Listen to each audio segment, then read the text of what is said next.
Why does Israel exist? Why does the collective West, and in particular the United States, put so much effort into protecting and maintaining this tiny colony, LARPing as a country? Washington prioritizes Israel over all other foreign and domestic affairs, providing Tel Aviv with unlimited military, financial, and media support without question.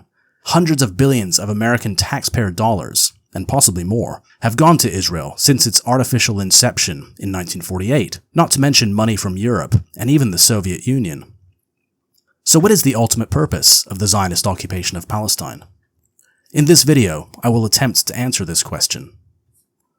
The Zionist occupation has nothing to do with oil, gas, or any other natural resource.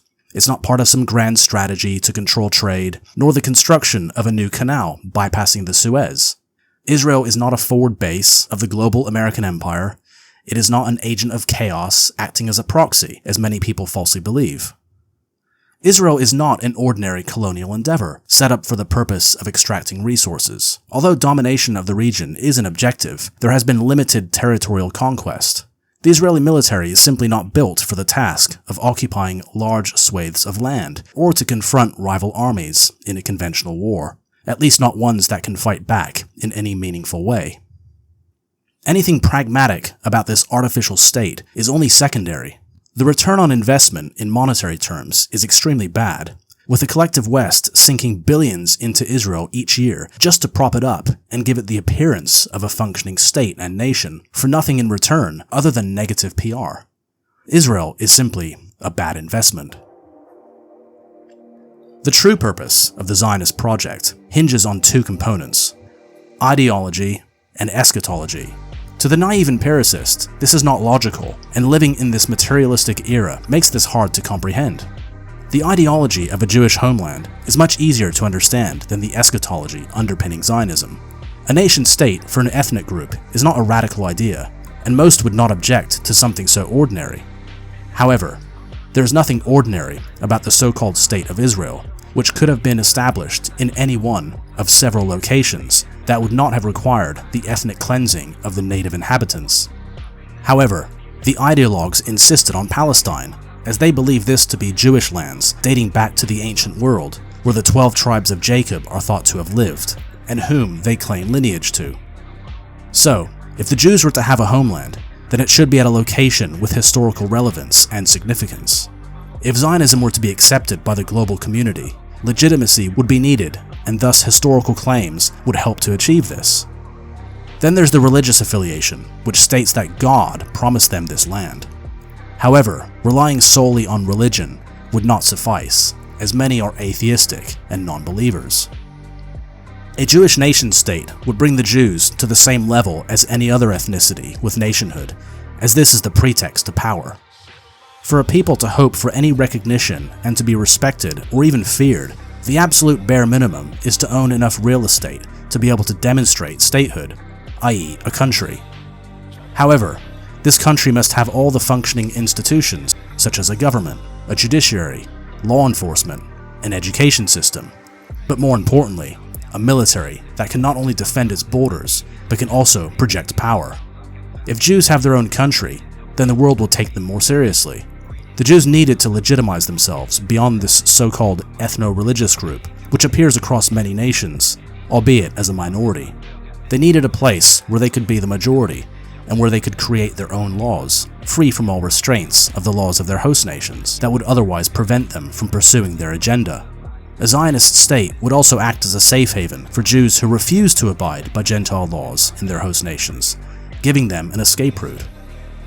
When the Zionists try to make the rest of the world believe that the new national consciousness of the Jews will be satisfied by the establishment of a Palestinian state, the Jews thereby cleverly dupe the simple-minded Goyim. They haven't the slightest intention of building up a Jewish state in Palestine so as to live there. What they really want is a central organization for their international world swindle, one with sovereign rights and freedom from outside control. In other words, a refuge for convicted lowlifes, and a training ground for budding criminals. Austrian painter. Excerpt. Mein Kampf. Chapter 11. Nation and Race.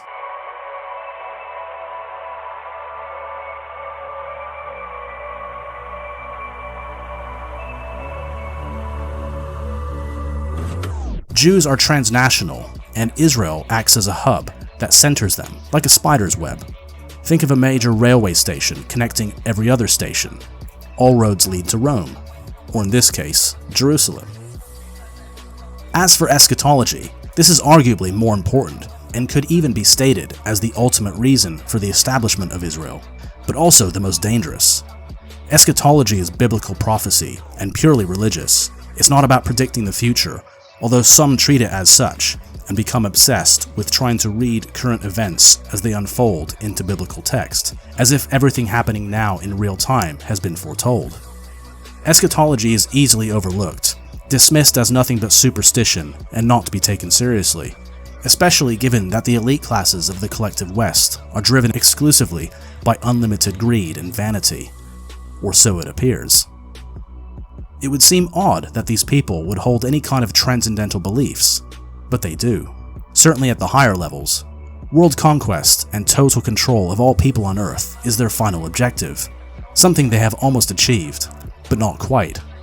The despots who seek to enslave humanity believe that in order to achieve this, there must be an extraordinary authoritative figure with divine powers capable of uniting all of mankind under a single rule.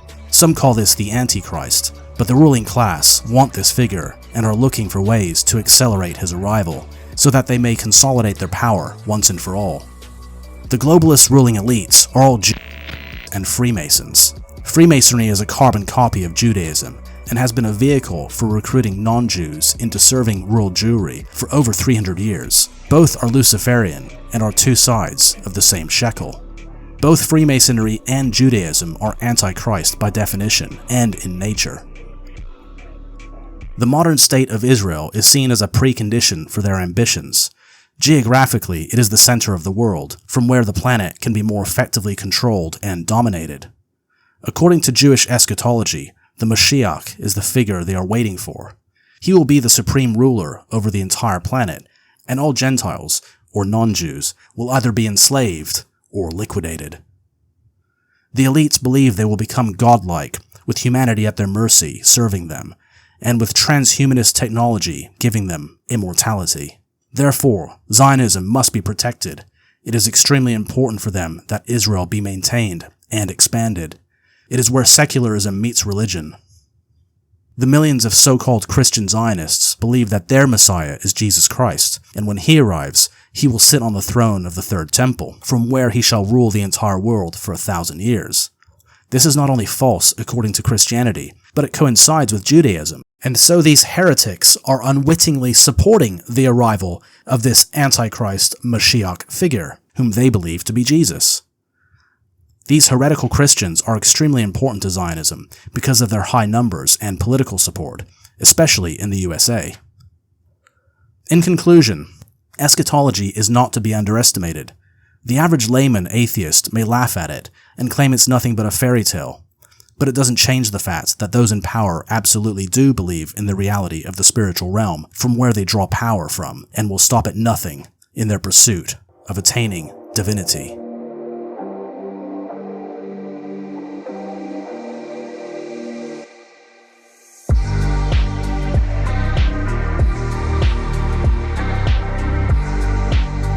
Thanks for watching. If you like this content, please consider subscribing. Please also share and leave a like.